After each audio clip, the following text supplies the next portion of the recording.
comentando a lição de quarta-feira, 14 de janeiro de 2026. Permaneçam firmes na unidade.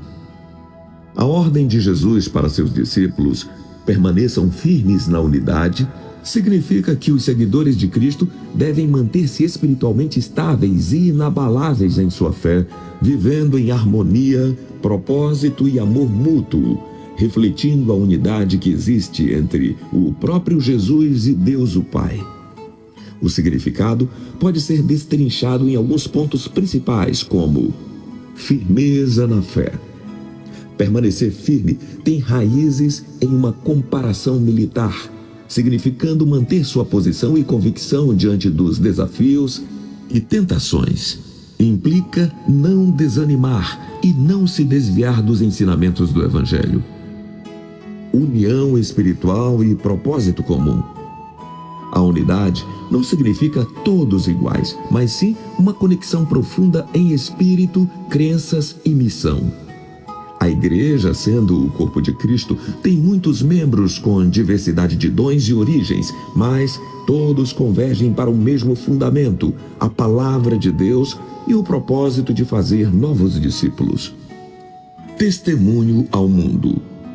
A unidade dos crentes é um testemunho poderoso para o mundo de que Jesus é o enviado de Deus e que a mensagem do Evangelho é verdadeira.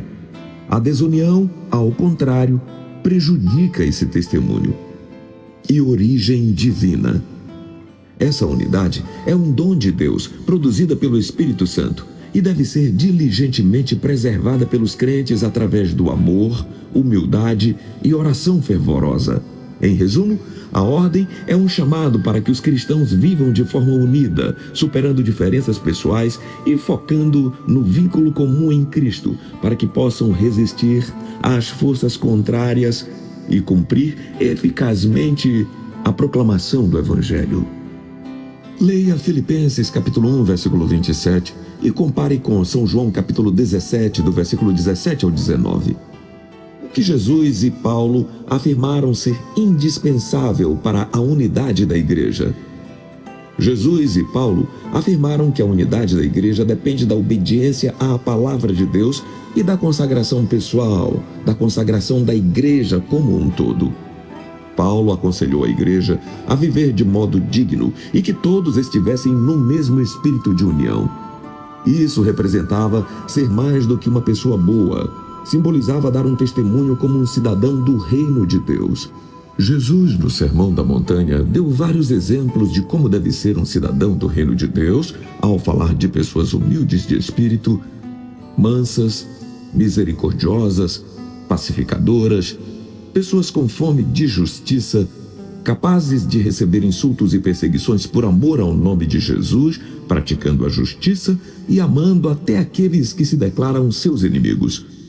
Pessoas assim serão os que ficarão firmes na unidade cristã e representarão perfeitamente a pessoa do Senhor Jesus, espalhando a mensagem do Evangelho para a salvação de muitos. Pela atuação do Espírito Santo na mente humana, o homem se torna perfeito em Cristo. A unidade com Cristo estabelece um vínculo de unidade uns com os outros. Essa unidade é a mais convincente prova para o mundo quanto à majestade e à virtude de Cristo e ao seu poder de tirar o pecado. Manuscrito 111. Uma bela ilustração para a questão de vivermos em unidade diz respeito ao ajuntamento de caranguejos. Além de andar para trás, quando colocados em cestos, mesmo sem tampa, os caranguejos não conseguem transpor o obstáculo rumo à liberdade. É que, pelo fato de andarem para trás dentro dos cestos, um puxa o outro para baixo e, assim, formam uma cadeia que os prende facilmente.